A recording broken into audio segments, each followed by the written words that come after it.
Hello, namaste and Jai Hind to all the amazing learners. Study brains में आप सभी का स्वागत है। आई होप आप सब अच्छे होंगे और हेल्दी होंगे।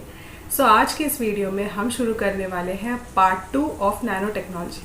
पिछले वीडियो में हमने पार्ट 1 में नैनो टेक्नोलॉजी के बारे में कुछ एवोल्यूशन किस तरीके से हुआ, उस टेक्नोलॉजी का कौन कौन से मटेरियल्स यूज़ किए गए, जैसे कि कार्बन के एलोट्रॉप्स हो गए, फुलरीन क्या होता है और Buckminster fullerene, carbon nano tubes, उसके अलावा क्वांटम डॉट्स के कुछ एप्लीकेशंस और उन सब चीज़ों के बारे में हमने पढ़ा। आज की इस वीडियो में पार्ट 2 से हम एप्लीकेशंस चालू करने वाले हैं कि डिफरेंट सेक्टर्स में नैनो टेक्नोलॉजी किस तरीके से अप्लाई की जाती है। तो ये वाला पार्ट में हम हेल्थ केयर सेक्टर के बारे में फोकस करेंगे। So in this video we are going to focus about the applications of nano technology in health care sector. Okay, next video में हम applications of nano technology in energy sector and electronic devices में क्या क्या use किया जाता है nano technology का, वो हम देखेंगे। ये नैनो टेक्नोलॉजी का पार्ट है। इसमें एप्लीकेशंस कवर करने के बाद हमारी नैनो टेक्नोलॉजी कंप्लीट हो जाएगी। कुछ 2-3 पार्ट और होंगे, इसके बाद ये नैनो टेक्नोलॉजी कंप्लीट हो जाएगी। ठीक है, अब इसके बाद हम नेक्स्ट जो सीरीज़ चालू करने वाले हैं वो है क्लाइमेटोलॉजी, क्योंकि हमारे एक सब्सक्राइबर हैं दिव्यांशु, उन्होंने कहा था कि क्लाइमेटोलॉजी को चालू करने के लिए, तो उनके कहने पे हम क्लाइमेटोलॉजी इस नैनो टेक्नोलॉजी के बाद चालू करेंगे। ठीक है, तो चलिए बढ़ते हैं वीडियो की तरफ। कौन कौन से टॉपिक्स आज के इस वीडियो में हम कवर करेंगे। ठीक है, तो टॉपिक्स टू बी कवर्ड हम देख लेते हैं। सबसे पहले हम क्या क्या पढ़ने वाले हैं। हम पढ़ेंगे कि applications of nano technology in health care sector, जैसे कि हम पढ़ेंगे कि कौन कौन से मटेरियल्स, नैनो मटेरियल्स यूज़ किए जाते हैं। For example carbon nano tubes, nano robots use किए जाते हैं। उसके अलावा हम तरह तरह के ट्रीटमेंट्स होते हैं, जैसे कि फॉर एग्जांपल SARS-CoV-2 जिसका ट्रीटमेंट होता है उसमें नैनो टेक्नोलॉजी का कैसे यूज़ किया जाता है, और उसके अलावा HIV जो ट्रीटमेंट होते हैं उसमें नैनो टेक्नोलॉजी का कैसे यूज़ किया जाता है। प्लस फिर उसके बाद हेपेटाइटिस C जो ट्रीटमेंट है उसमें इस टेक्नोलॉजी का कैसे यूज़ किया जाता है। तो तरह तरह के ट्रीटमेंट्स के बारे में हम डिस्कस करेंगे उसके बारे में सबसे पहले। फिर उसके बाद ये मटेरियल्स या ये टेक्नोलॉजी का किस तरीके से अप्लाई होता है उस ट्रीटमेंट में, ये भी हम डिस्कस करेंगे। ठीक है, तो ये applications of nano technology in health care sector हम बहुत ही अच्छे तरीके से कॉम्प्रिहेंसिव वे में पढ़ेंगे और आपको बिल्कुल भी कन्फ्यूजन नहीं होगा। बड़े ही आराम से हम इस वीडियो को कवर करेंगे। ठीक है, बस आपको क्या करना है, video from the start till the end पूरी देखनी है, स्किप नहीं करना है, क्योंकि एक सीक्वेंस जैसा चलेगा, तो बीच में अगर आप छोड़ के चले जाओगे तो थोड़ा सा कन्फ्यूजन हो सकता है।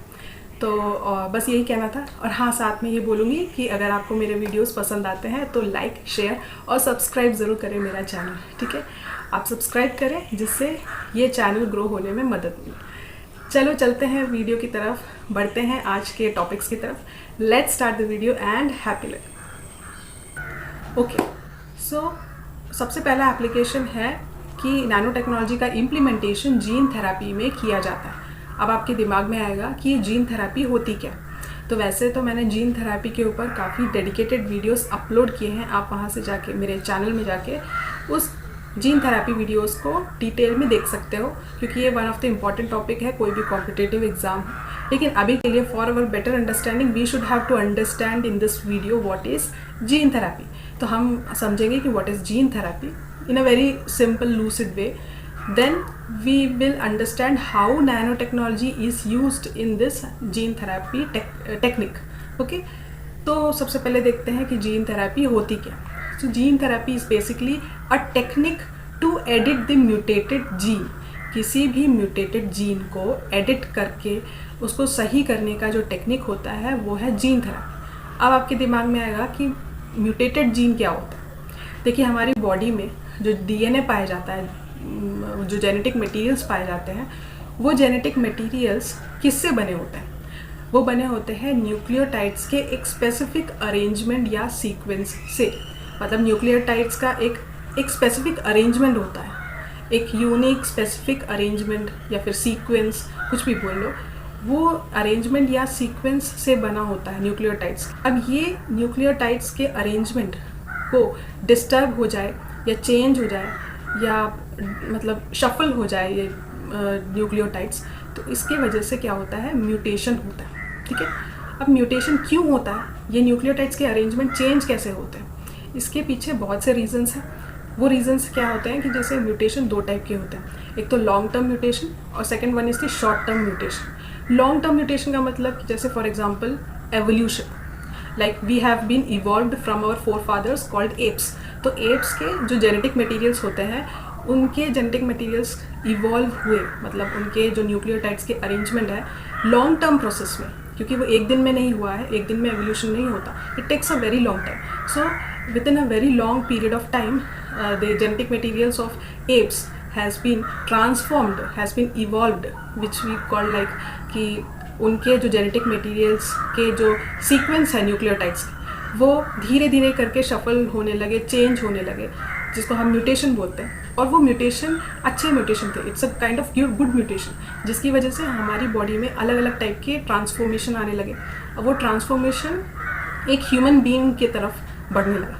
तो that's called as a long term mutation, okay, evolution जिसे बोले। Second type of mutation is the short term mutation. Short term mutation can cost due to environmental activities like pollution, जो पोल्यूशन की वजह से या फिर रेडिएशंस की वजह से, कंटिन्यूस रेडिएशन होने की वजह से हमारी बॉडी के अंदर जो जेनेटिक मटेरियल्स हैं उसके न्यूक्लियोटाइड्स म्यूटेट हो जाते हैं, जिसकी वजह से डिफरेंट टाइप ऑफ डिसीजेस भी हो सकते हैं। फॉर एग्जांपल कैंसर हो सकते हैं। क्यों? क्योंकि हमारी बॉडी में जो एक पर्टिकुलर सीक्वेंस था वो डिस्टर्ब हो गया, और उसके बाद कुछ ऐसा नया सीक्वेंस बन के तैयार हो गया कि वो एक नया प्रोटीन सिक्रीट करने लगेगा, और वो जीन जो है वो नया प्रोटीन सिक्रीट करेगा, जिसकी वजह से कैंसर जैसे डिसीजेस भी हो सकते हैं।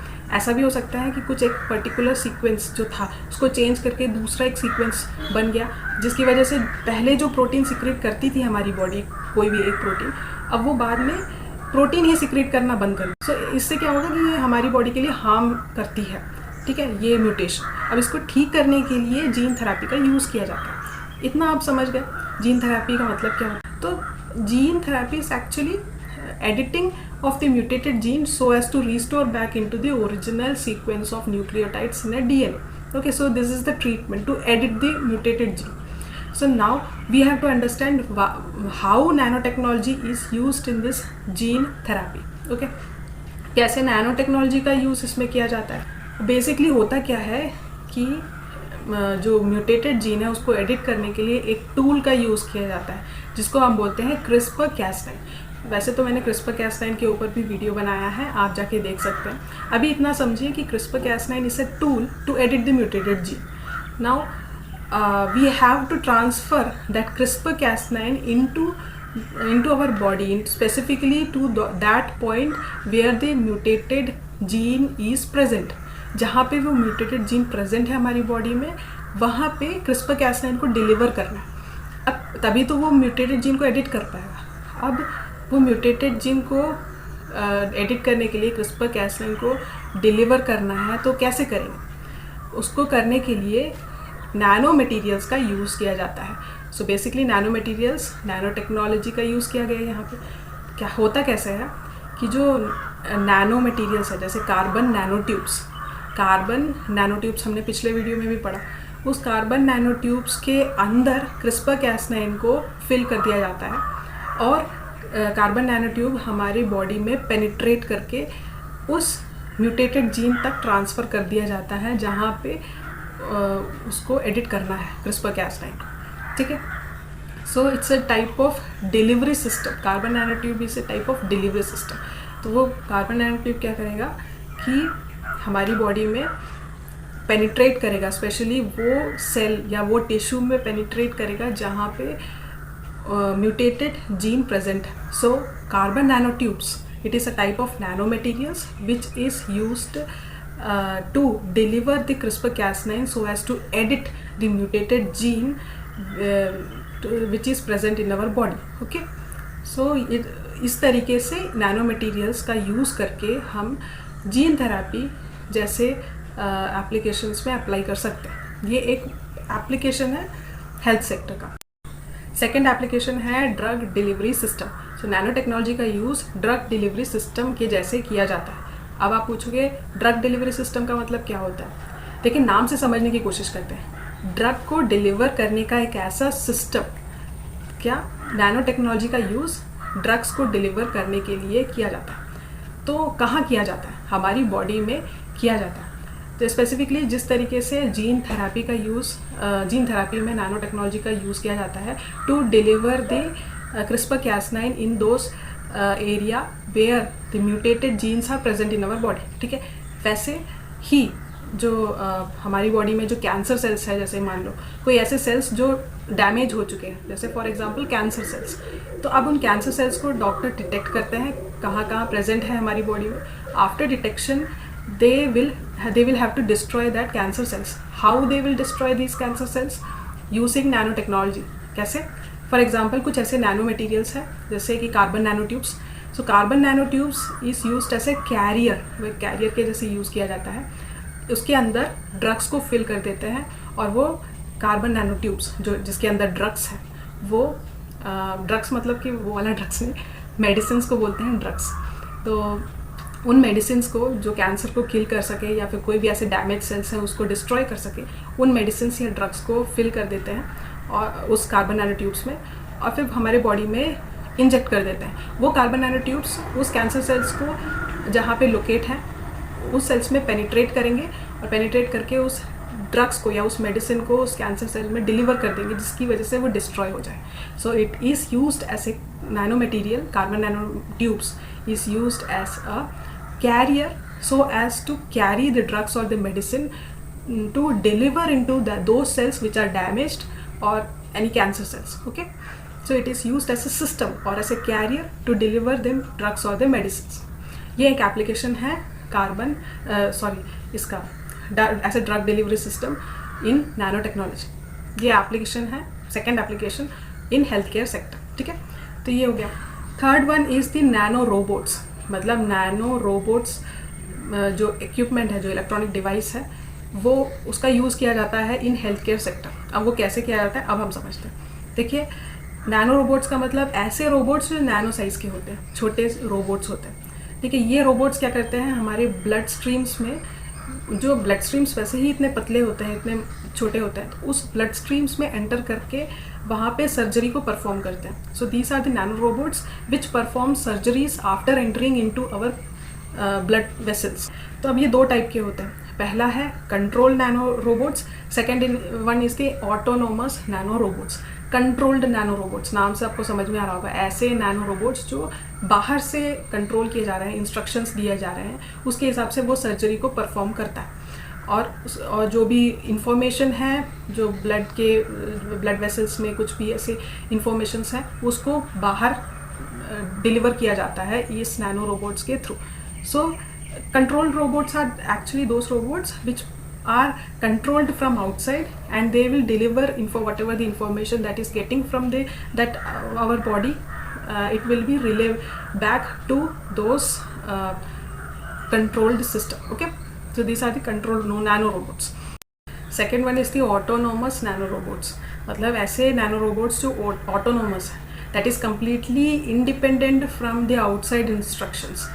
मतलब कहने का मतलब जितने भी इंस्ट्रक्शंस हैं या सर्जरी परफॉर्म किया जाता है, वो खुद से ही सारे डिसीजंस लेते हैं। सो it is these autonomous nano robots are completely independent from the outside instructions, and whatever the instructions that has been taken to perform any surgery, that is taken by nano robot itself. Okay, अब controlled nano robot का एक example देखें तो वो है पिलकैम bye Medtronic. ये एक ऐसा कैप्सूल के फॉर्म में नैनो रोबोट है जिसका यूज़ एंडोस्कोपी के लिए किया जाता है। एंडोस्कोपी का मतलब to take the pictures of digestive track, मतलब जो भी इंफॉर्मेशन है डाइजेस्टिव ट्रैक का, वो कंट्रोल बाहर के कंट्रोल सिस्टम में प्रोवाइड किया जाता है through the nano robots. Third application हमने पढ़ा नैनो रोबोट का। फोर्थ एप्लीकेशन है कि इसका कुछ ट्रीटमेंट्स किया जाता है, जैसे फॉर एग्जांपल इसका ट्रीटमेंट किया जाता है हेपेटाइटिस सी का डायग्नोसिस करने में। मतलब हेपेटाइटिस सी हमारी बॉडी में प्रेजेंट है कि नहीं, इसका इसका मतलब डिटेक्शन करने के लिए भी नैनो टेक्नोलॉजी का यूज़ किया जाता है।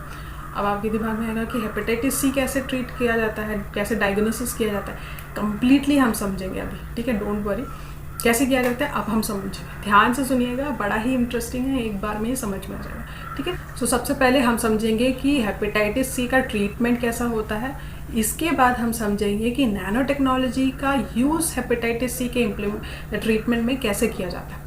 Okay, so first we have to understand the treatment, how hepatitis C treatment is carried out.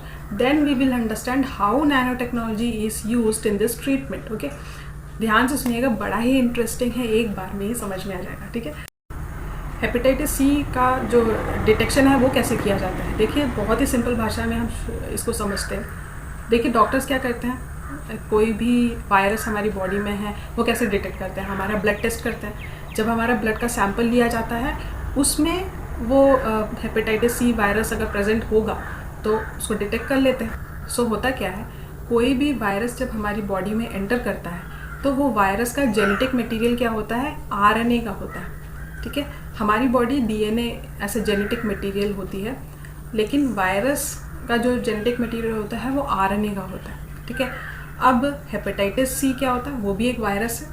तो हेपेटाइटिस सी का जो वायरस हमारी बॉडी में एंटर किया है तो वो आरएनए ऐसे जेनेटिक मटेरियल है, तो उसको डिटेक्ट सबसे पहले किया जाता है। अब हर एक वायरस का अपना आरएनए का सीक्वेंस होता है, ध्यान से सुनिएगा, हर एक वायरस का अपना आरएनए का सीक्वेंस होता है। फॉर एग्जांपल हेपेटाइटिस सी के जो वायरस है उसका आरएनए का सीक्वेंस डिफरेंट होगा, और कोरोना वायरस जैसे एक वायरस है उसके आरएनए का सीक्वेंस अलग होगा, because both are from the different families, दोनों अलग अलग फैमिली से बिलोंग करते हैं, तो उसके आरएनए का सीक्वेंस भी अलग होगा। अब ज़रूरी नहीं कि डिफरेंट फैमिली के वायरस हैं इसकी वजह से ही वो उसके आरएनए का सीक्वेंस डिफरेंट होगा, ज़रूरी नहीं। इवन सेम फैमिली के जो वेरिएंट्स होते हैं, वेरिएंट्स या जेनोटाइप्स होते हैं अलग अलग टाइप के। फॉर एग्जांपल हम समझते हैं जैसे कोरोना वायरस के जो आरएनए का सीक्वेंस है उसमें म्यूटेशन होने के बाद नया एक वेरिएंट बना, जिसको हम बोल सकते हैं डेल्टा वेरिएंट या ओमिक्रॉन वेरिएंट। तो ये अलग अलग वेरिएंट्स क्या होते हैं, तो it is belonging to the same family से ही बिलोंग करने वाले हैं ये वायरस, बट इसके जो आरएनए सीक्वेंस में म्यूटेशन होने के बाद नया एक सीक्वेंस तैयार हो गया, जिसकी वजह से नया वेरिएंट या नया जेनोटाइप या फिर नया वायरस जो सेम फैमिली से बिलोंग करता है वो तैयार हो गया, ठीक है। अब जैसे मैंने आपको बताया कि ओमिक्रॉन हो गया, डेल्टा वेरिएंट हो गया, ये सारे सेम फैमिली ऑफ वायरस होते हैं, corona virus. Similarly hepatitis C virus के भी जो फैमिली के अंदर डिफरेंट वायरस होंगे, जिस तरीके से कोरोना वायरस के अंदर डेल्टा वेरिएंट है, ओमिक्रॉन वेरिएंट है, after mutation they are transformed into a new virus even though they are belonging to the same family. Similarly, hepatitis C is also having the different type of viruses. After mutation of a virus, they are transformed into a new virus. तो जो hepatitis C है उसमें भी अलग अलग genotypes होंगे, अलग अलग वेरिएंट्स होंगे। तो ये मैं आपको क्यों बता रही हूँ, क्योंकि हेपेटाइटिस सी के जो ट्रीटमेंट के लिए एक प्रोब का यूज़ किया जाता है। प्रोब एक इंस्ट्रूमेंट है, जैसे लाइक ऑफ इंस्ट्रूमेंट कह सकते हैं, जिसमें आर्टिफिशियली आरएनए का सीक्वेंस तैयार किया जाता है, और वो आरएनए सीक्वेंस यूनिवर्सली कॉम्प्लीमेंट होगा उन सारे वायरस के साथ जो हेपेटाइटिस सी फैमिली के होंगे। मतलब हेपेटाइटिस सी फैमिली के अंदर जितने भी वायरस होंगे, वेरिएंट्स होंगे या जेनोटाइप्स होंगे, मतलब वो that probe will be universally complement to all those genotypes of hepatitis C virus. Okay, कहने का मतलब ये है कि प्रोब जो आर्टिफिशियली सिंथेसाइज किया गया है वो आरएनए सीक्वेंस जो यूनिवर्सली कॉम्प्लीमेंट किया जाता है उन सारे हेपेटाइटिस सी फैमिली के वायरस के साथ। तो इसकी वजह से क्या होगा कि वो प्रोब ना डिटेक्ट कर सकेगा, चाहे वो कोई भी वेरिएंट हो हेपेटाइटिस सी का, कोई भी जेनोटाइप हो हेपेटाइटिस सी का, वो आराम से वो उसको डिटेक्ट कर सकेगा अगर वो हेपेटाइटिस सी फैमिली से बिलोंग करता है।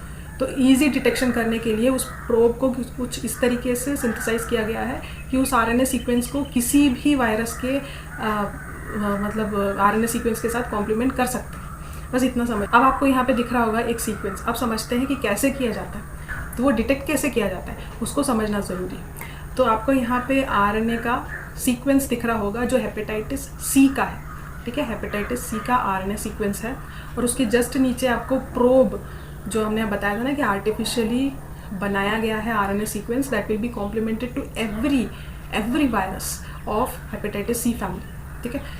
वो प्रोब नीचे आपको एक सीक्वेंस दिख रहा होगा। अब हमेशा ध्यान रखिए, आपको ये सीक्वेंस समझ में नहीं आ रहा होगा ये AUGC क्या है। ये सीक्वेंस है ऑफ न्यूक्लियोटाइड्स, ठीक है।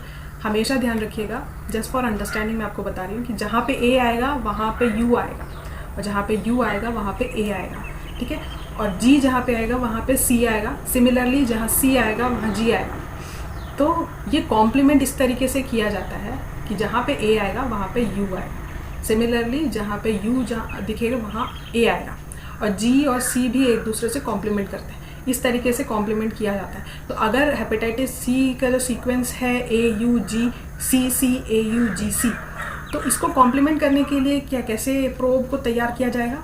A जहाँ आया वहाँ U आएगा, और जहाँ G आएगा वहाँ C आएगा। Similarly vice versa. तो आपको यहाँ पे प्रोब दिख रहा होगा UACGG इस तरीके का प्रोब का सीक्वेंस है। तो अगर ऐसा सीक्वेंस बना दिया जाए तो क्या ये कॉम्प्लीमेंट नहीं करेगा? ज़रूर करेगा, ये दोनों कॉम्प्लीमेंट होगा, ठीक है। अब ये कब कॉम्प्लीमेंट होगी? जब हमारे ब्लड के सैंपल ब्लड में हेपेटाइटिस सी का वायरस मतलब आरएनए सीक्वेंस प्रेजेंट होगा, तभी ये कॉम्प्लीमेंट होगा, तभी ये प्रोब कॉम्प्लीमेंट होगा, नहीं तो कॉम्प्लीमेंट नहीं होगा। अगर हमारे ब्लड के सैंपल में इस आरएनए का आरएनए सीक्वेंस नहीं है प्रेजेंट, तो क्या ये प्रोब कॉम्प्लीमेंट करेगा? नहीं करेगा। तो मैं आपको ये क्यों बता रही हूँ, ये इस तरीके से हेपेटाइटिस सी का ट्रीटमेंट किया जाता है। How? The probe will complement automatically to the RNA sequence of the hepatitis C if that hepatitis C virus is present in our blood sample. Okay, so this is the treatment of hepatitis C. Now how nanotechnology is used in this hepatitis C diagnosis? किस तरीके से किया जाता है? यहाँ पे ये nano gold materials का यूज़ किया जाता है for the treatment of hepatitis C diagnosis. अब जैसे हमने अभी पढ़ा कि प्रोब जो आरएनए सीक्वेंस है आर्टिफिशियली मेड, उसके साथ इस नैनो मटेरियल जो नैनो गोल्ड है, ऐसा मटेरियल नैनो गोल्ड, उसको टैग कर दिया जाता है। अब ये जो प्रोब जहाँ पे भी जाएगा नैनो गोल्ड भी उसी के साथ जाएगा, ठीक है। तो होगा क्या कि when this probe will complement to the RNA sequence of the hepatitis C, that nano gold material will also be complement automatically to that virus. Okay, so इस तरीके से जहाँ जहाँ वो प्रोब जाएगा कॉम्प्लीमेंट होगा उस वायरस के साथ, तो वैसे ही नैनो गोल्ड मटेरियल भी उसके साथ, उस वायरस के साथ ऑटोमेटिकली कॉम्प्लीमेंट हो जाएगा, अटैच हो जाएगा। तो इससे क्या होगा? इससे मतलब क्या यूज़ है? नैनो गोल्ड मटेरियल्स का यूज़ क्यों किया गया है? Just for visual tagging. अब ये नैनो गोल्ड मटेरियल का यूज़ क्यों किया जाता है? प्रोब के साथ उसको टैग करके उस ब्लड सैंपल में डिलीवर क्यों किया जाता है? जस्ट बिकॉज कि कुछ जो भी डॉक्टर्स हो या साइंटिस्ट हो, उसको विजुअल अपीयरेंस मिल सके, उनको देखने को मिल सके कि हाँ उस ब्लड सैंपल में हेपेटाइटिस सी के वायरस प्रेजेंट है। क्योंकि नैनो गोल्ड जो होता है वो हमने पिछले वीडियो में भी पढ़ा कि जो गोल्ड डिसइंटीग्रेट करके नैनो साइज में लेके आते हैं तब उसका कलर क्या हो जाता है? Red colour. तो रेड कलर का ऑप्टिकल अपीयरेंस दिखने लगता है gold. When this nano gold material is attached to the probe and that probe is delivered to that blood sample, that nano material will be automatically complement to that virus। और उससे क्या पता चल जाता है कि हाँ उस ब्लड सैंपल में हेपेटाइटिस सी के वायरस प्रेजेंट है, जस्ट फॉर विजुअल टैगिंग के लिए, मतलब आँखों को दिख सके। वो जो डॉक्टर्स हैं, साइंटिस्ट हैं, जो भी ये ब्लड सैंपल में ये परफॉर्म कर रहे हैं, टेस्टिंग कर रहे हैं, उनको ये समझ में आया कि इस सैंपल में इस वायरस का एग्जिस्टेंस है। तो इस तरीके से नैनो टेक्नोलॉजी का यूज़ किया जाता है। कैसे? नैनो गोल्ड मटेरियल्स को प्रोब के साथ टैग करके ब्लड सैंपल्स में भेज दिया जाता है, जिससे डिटेक्ट कर सके कि हेपेटाइटिस सी के वायरस प्रेजेंट है कि नहीं। Just for visual appearance, just for visual tagging, the doctors or the scientists who are performing this test in the lab, they will understand that this virus is existing or not, just for visual appearance. Okay, so this is nanotechnology is used in this hepatitis C treatment. Next application क्या है? Next application है कि इसका use HIV treatment पे भी किया जाता है। मतलब नैनो टेक्नोलॉजी का यूज़ HIV ट्रीटमेंट में भी किया जाता है। अब जैसे हमने हेपेटाइटिस सी के ट्रीटमेंट को पहले समझा, उसके बाद नैनो टेक्नोलॉजी का यूज़ कैसे किया जाता है ये हमने समझा। सिमिलरली HIV ट्रीटमेंट का कैसा प्रोसेस है ये हम देखेंगे। Then we will understand how nano technology is implemented in it. Okay, so अब हम समझते हैं कैसे प्रोसेस है HIV का ट्रीटमेंट। अब HIV ट्रीटमेंट के लिए हमें ऑब्वियसली HIV इन्फेक्टेड सेल्स को डिस्ट्रॉय करना पड़ेगा। अब HIV इन्फेक्टेड सेल्स को डिस्ट्रॉय करने के लिए ऐसे ड्रग्स या मेडिसिन को डिलीवर करना पड़ेगा जो HIV को डिस्ट्रॉय कर सके, मतलब उस सेल्स को डिस्ट्रॉय कर सके। सो सेम प्रोसेस है जैसे हमने थोड़ी देर पहले पढ़ा कि नैनो मटेरियल्स जो ऐसा कैरियर, ऐसा ड्रग डिलीवरी सिस्टम यूज़ किया जाता है जिसकी वजह से ड्रग्स को डिलीवर कर सके उस डैमेज सेल्स में। सिमिलरली HIV ट्रीटमेंट में भी वैसे ही सेम प्रोसेस यूज़ किया जाता है, बस थोड़ा सा डिफरेंस क्या है कि जो HIV इन्फेक्टेड सेल्स होते हैं उनके रिसेप्टर्स बने होते हैं लैक्टोफेरिन रिसेप्टर्स। नॉर्मली आपने सेल्स के जो रिसेप्टर्स सुने होंगे वो ACE2 रिसेप्टर्स होते हैं, वैसे ही जो HIV इन्फेक्टेड सेल्स होते हैं उनके रिसेप्टर्स बने होते हैं लैक्टोफेरिन रिसेप्टर्स। सो उन सेल्स को डिस्ट्रॉय करने के लिए कुछ ऐसे मटेरियल्स को बनाना पड़ेगा, आर्टिफिशियली बनाना पड़ेगा जो ये HIV के जो रिसेप्टर्स है उसको रिसीव कर सके। सो लैक्टोफेरिन रिसेप्टर्स रिसीव करें ऐसे मटेरियल्स। वो कौन से मटेरियल्स होंगे? वो लैक्टोफेरिन मटेरियल्स ही रिसीव करेंगे। सो दैट मीन्स ऐसे मटेरियल्स आर्टिफिशियली बनाए जाएंगे जो लैक्टोफेरिन मटेरियल्स के होंगे। लैक्टोफेरिन मटेरियल्स जो नैनो साइज़ के होंगे, वो नैनो साइज लैक्टोफेरिन मटेरियल्स को एज अ कैरियर यूज़ किया जाएगा और उसके अंदर HIV के ड्रग्स को फिल करके ड्रग डिलीवरी सिस्टम के जैसे यूज़ किया जाएगा। एक बार उसको उस HIV इन्फेक्टेड सेल्स में ये डिलीवर कर दे तो वो क्या करेंगे, लैक्टोफेरिन जो रिसेप्टर्स हैं HIV के वो उसको रिसीव करेगा, क्योंकि ऑब्वियसली वो मटेरियल्स भी लैक्टोफेरिन मटेरियल से बना होगा तो उसके रिसेप्टर्स भी उसको रिसीव करेंगे। ओके, नहीं तो नॉर्मली दूसरे मटेरियल्स को रिसीव नहीं करेंगे। तो एक बार वो रिसीव कर लिया, उसके बाद वो जो मटेरियल है उसके अंदर जो HIV ड्रग्स या मेडिसिन होंगे वो उस इन्फेक्टेड सेल्स को डिस्ट्रॉय कर देंगे। So what we have to understand here that they for the HIV treatment the nano materials which is made of lactoferrin materials are used as a carrier to fill is used as a carrier of drugs or the medicines to destroy the HIV infected cells. Okay, why lactoferrin materials are used as a nano material? Just because the HIV infected cells have the receptors called the lactoferrin receptors. Just because that receptors have to receive those materials, these nano materials should also be made of the lactoferrin materials. Okay, so इस तरीके से nano technology का use किया जाता है HIV treatment में। आपको यहाँ पे डायग्राम दिख रहा होगा, इससे आप समझ पाओगे किस तरीके से इसका यूज़ किया जाता है। ठीक है, ये हो गया, ये भी एक एप्लीकेशन है नैनो टेक्नोलॉजी। अब यूनिवर्सिटी ऑफ हैदराबाद उनके जो भी रिसर्चर्स हैं, उनको साइंटिस्ट या रिसर्चर्स हैं, उनको पेटेंट मिला था for nano HIV drug combination. किस तरीके से नैनो मटेरियल जो लैक्टोफेरिन मटेरियल्स हैं उसमें HIV ड्रग ऐसा कॉम्बिनेशन यूज़ करने का एक पेटेंट मिला था यूनिवर्सिटी ऑफ हैदराबाद के साइंटिस्ट और रिसर्चर्स को। ठीक है, और ये प्रोसेस हमने अभी समझा कि किस तरीके से वो ट्रीटमेंट का यूज़ किया जाता है, ये हमने पढ़ा। ओके, सो लास्ट टॉपिक है नैनो मोटर्स। नैनो मोटर्स एक ऐसा इलेक्ट्रॉनिक डिवाइस है जो नैनो टेक्नोलॉजी पे बेस्ड है, जिसका यूज़ हेल्थ केयर सेक्टर में किया जाता है। वो कैसे किया जाता है ये अब हम देखते हैं। बेसिकली नैनो मोटर्स का use for the early detection of cancer cells के लिए यूज़ किया जाता है।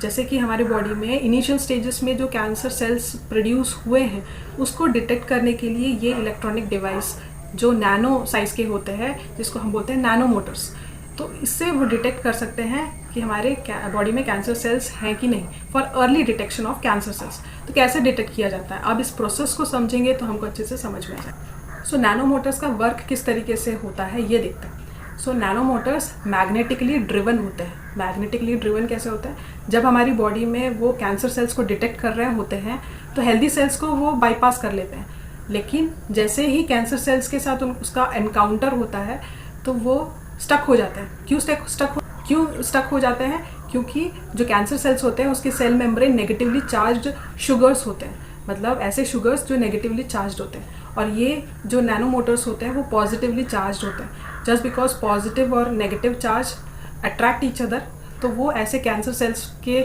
साथ एनकाउंटर जब करते हैं तो वो स्टक हो जाते हैं। तो इस तरीके से नैनोमोटर्स डिटेक्ट कर सकते हैं कि किस तरीके से हमारी बॉडी में कैंसर सेल्स प्रेजेंट है कि नहीं। How? These are magnetically driven electronic device. Just because they are magnetically driven and positive charged, they will whenever they will encounter the negatively charged sugars of the cancer cells, they will automatically stuck, and that's why they can easily detect the cancer cells in our body. Okay, initial stage of cancer detection के लिए ये use किया जाता है। आपको यहाँ पे एक डायग्राम दिख रहा होगा, इससे समझ में आएगा कि कैंसर ट्रीटमेंट के लिए किस तरीके से nanomotors it's a type of nano technology implementation तो हेल्थ सेक्टर में किया जाता है। तो आपको दिख रहा होगा नैनोमोटर नॉर्मल सेल को बाईपास करके कैंसर सेल को जो है वो वहाँ पे जाके स्टक हो गया। ठीक है, ये हो गया इसका एप्लीकेशन। दूसरा एक application in the health care sector.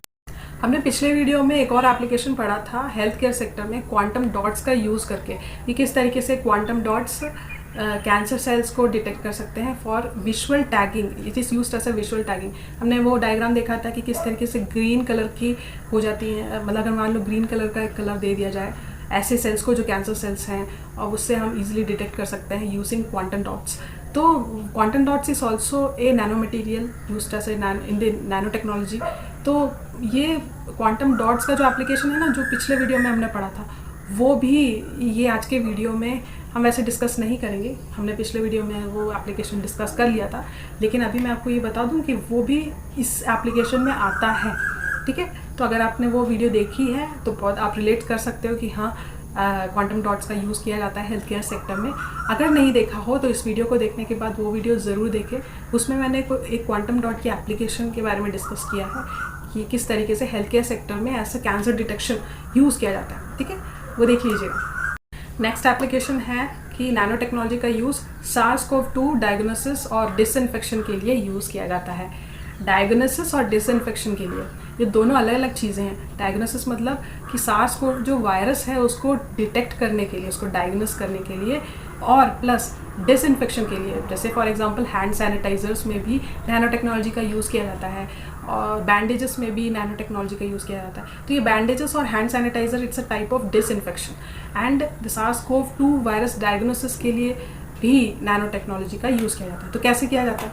देखिए, हमने थोड़ी देर पहले पढ़ा था कि किस तरीके से हेपेटाइटिस सी का ट्रीटमेंट किया जाता है। उसमें प्रोब ऐसे आर्टिफिशियली RNA सीक्वेंस क्रिएट किया जाता है जो कॉम्प्लीमेंट करता है उस RNA सीक्वेंस का जो हेपेटाइटिस सी का होगा, अगर उस वो ब्लड सैंपल में पाया जाएगा तो सिमिलरली SARS-CoV-2 का भी सेम प्रोसेस है कि ब्लड सैंपल में अगर SARS-CoV-2, क्योंकि ऑब्वियसली SARS-CoV जो है वो वायरस फैमिली से बिलोंग करता है, that is also having RNA sequence. So if that blood sample is containing that virus RNA sequence, it will be automatically detected with the use of that probe जो artificially में हम बनाते हैं, synthesise करते हैं, उसमें ऐसे RNA सीक्वेंस का यूज़ किया जाता है जो SARS-CoV जो वायरस होगा उसके जितने भी जेनोटाइप्स होंगे, जितने भी वेरिएंट्स होंगे उस फैमिली के वायरसेस, उसके साथ यूनिवर्सली कॉम्प्लीमेंट करेंगे, same like this hepatitis C treatment. So it is developed as a diagnostic test based on nano gold particles which will be attached to the probe. जिस तरीके से nano gold material को probe के साथ attach करके उसको deliver किया जाता है उस सैंपल में, सिमिलरली SARS-CoV-2 के डायग्नोसिस के लिए भी वैसी सेम प्रोसेस है। ठीक है, तो वो जो सेम प्रोसेस है वैसे ही इसमें भी यूज़ किया जाता है। नोट करने वाली बात यह है कि जो हेपेटाइटिस सी में हमने जो RNA सीक्वेंस की बात की थी वो उसका जेनेटिक मटेरियल था। RNA sequence of that virus is that genetic material. SARS-CoV-2 की बात करें तो आपको यहाँ पे डायग्राम दिख रहा होगा कि आप कोरोना वायरस आपको पता होगा उसमें क्या होते हैं, जो स्पाइक प्रोटीन आपको दिखते हैं जिसको हम S जीन भी बोलते हैं। S जीन और N जीन ये दो टाइप के होते हैं। S जीन होता है स्पाइक प्रोटीन, और N जीन जो होता है वो उसके अंदर का जो जेनेटिक मटेरियल होता है वो होता है N जीन। तो N जीन जो अंदर का मटेरियल है, जेनेटिक मटेरियल उस वायरस का, वो म्यूटेट इतने जल्दी नहीं होता। It is more stabilized as compare to S gene. S gene ज़्यादा म्यूटेट होता है। दैट्स वाई आपने देखा होगा जितने भी ओमिक्रॉन, डेल्टा वेरिएंट, ये सारे स्पाइक प्रोटीन के म्यूटेशन की वजह से होता है। स्पाइक प्रोटीन के जो जीन्स है वो म्यूटेट करते हैं। तो ये जो एन जीन है, इस एन जीन का जेनेटिक मटेरियल को मतलब डिटेक्ट किया जाता है इस SARS-CoV-2 डायग्नोसिस में। ठीक है, नोट करने वाली बात ये है कि एन जीन का आरएनए का सीक्वेंस डिटेक्ट किया जाता है इस SARS-CoV-2 के डिटेक्शन में, डायग्नोसिस में। ठीक है, सेम वैसी प्रोसेस होगी और कुछ नहीं होगा, प्रोब के साथ अटैच कर दिया जाएगा। अगर वो प्रोब कॉम्प्लीमेंट कर देता है किसी भी उस सैंपल के साथ, उस सैंपल में प्रेजेंट आरएनए सीक्वेंस के साथ, तो वो ऑब्वियसली पॉजिटिव हो जाता है, that will be SARS-CoV virus positive हो जाता है। तो इस तरीके से next one is the disinfection. Nano technology का यूज़ डिसइंफेक्शन में भी किया जाता है, like for killing the microbes of SARS-CoV-2, like for example hand sanitizers हो या बैंडेजेस हो। अब जैसे हैंड सैनिटाइजर्स, तो हैंड सैनिटाइजर्स में कुछ ऐसे नैनो पार्टिकल्स का यूज़ किया जाता है जिसकी वजह से जो SARS-CoV-2 है या कोई भी ऐसे पैथोजन है जिसको मारने में, जिसको किल करने में यूज़ किया जाता है। अब आप पूछोगे कि हैंड सैनिटाइजर्स और बैंडेजेस में कैसे ये नैनो टेक्नोलॉजी का यूज़ किया जाता है। तो जैसे कि फॉर एग्जांपल बैंडेजेस की अगर हम बात करें, तो बैंडेजेस में ऐसे नैनो पार्टिकल्स, ऐसे नैनो मटेरियल्स का यूज़ किया जाता है, जैसे फॉर एग्जांपल मेटल ऑक्साइड हो गया, ठीक है, या फिर आयन ऑक्साइड, मेटल ऑक्साइड, या फिर कोई सिल्वर नैनो पार्टिकल्स जो कि पॉजिटिवली चार्ज्ड है। ऐसे पार्टिकल्स जो नैनो साइज़ के हैं, जैसे for example ion oxide, metal oxide या सिल्वर नैनो पार्टिकल्स जो पॉजिटिवली चार्ज्ड है। अब ये पॉजिटिवली चार्ज्ड नैनो पार्टिकल्स जब माइक्रोब्स के साथ एनकाउंटर करेंगे तो सेम वही केस होगा कि उसकी सेल मेम्ब्रेन क्या होते हैं, नेगेटिवली चार्ज्ड होते हैं माइक्रोब्स के। तो वो क्या होगा कि जब ये पॉजिटिवली चार्ज्ड नैनो पार्टिकल्स इसके साथ एनकाउंटर करते हैं तो वो किल कर देते हैं ऐसे माइक्रोब्स को। So, for example, if you use these nanoparticles in the bandages or the hand sanitizers, these nanoparticles which are used in these hand sanitizers or bandages, that is positively charged. That can be of any material like the silver nanoparticles, etc. That will encounter the negatively charged cell membrane of that microbes and will kill that microbes. Okay, तो इस तरीके से disinfection में भी nano technology का use किया जाता है। अब उसका बहुत ज़्यादा, अब उसको एक और नाम से बोलते हैं कि ऑक्सीडाइज हो जाता है। कैसे कि जैसे नेगेटिव और पॉजिटिव जब एक दूसरे से एनकाउंटर हो जाते हैं तो माइक्रोब्स को किल करने के बाद जो प्रोसेस हम बोलते हैं उसको हम बोलते हैं ऑक्सीडेशन। तो इतना ज़्यादा डीप में जाने की ज़रूरत नहीं है किस तरीके से वो अटैच होता है वगैरह, जस्ट इससे जनरल अंडरस्टैंडिंग हमको ये समझना ज़रूरी है कि इसका यूज़ डिसइंफेक्शन में भी किया जाता है।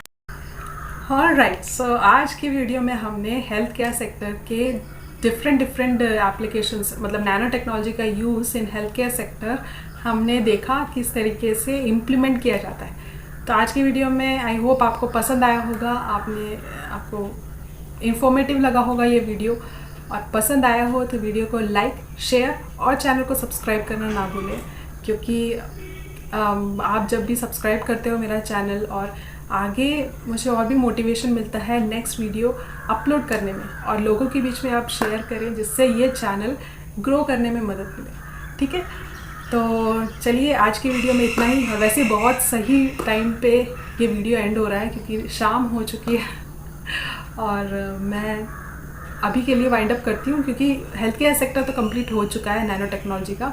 नेक्स्ट वीडियो में हम कौन से टॉपिक को कवर करेंगे, नैनो टेक्नोलॉजी का पार्ट 3 वीडियो है नेक्स्ट वीडियो, उसमें हम कवर करेंगे कि किस तरीके से एनर्जी सेक्टर, जो एनर्जी सेक्टर है उसमें नैनो टेक्नोलॉजी का इम्प्लीमेंटेशन कैसे किया जाता है। हमने अभी हेल्थ केयर सेक्टर की बात की थी इस वीडियो में, नेक्स्ट वीडियो में हम जो एनर्जी सेक्टर है उसमें एप्लीकेशंस कैसे इम्प्लीमेंट किया जाता है नैनो टेक्नोलॉजी का, ये हम देखेंगे। ठीक है, तो मिलती हूँ नेक्स्ट वीडियो में। Till then bye bye, take care, God bless you. हंसते रहिए, खुश रहिए और पढ़ते रहिए, कीप स्माइलिंग।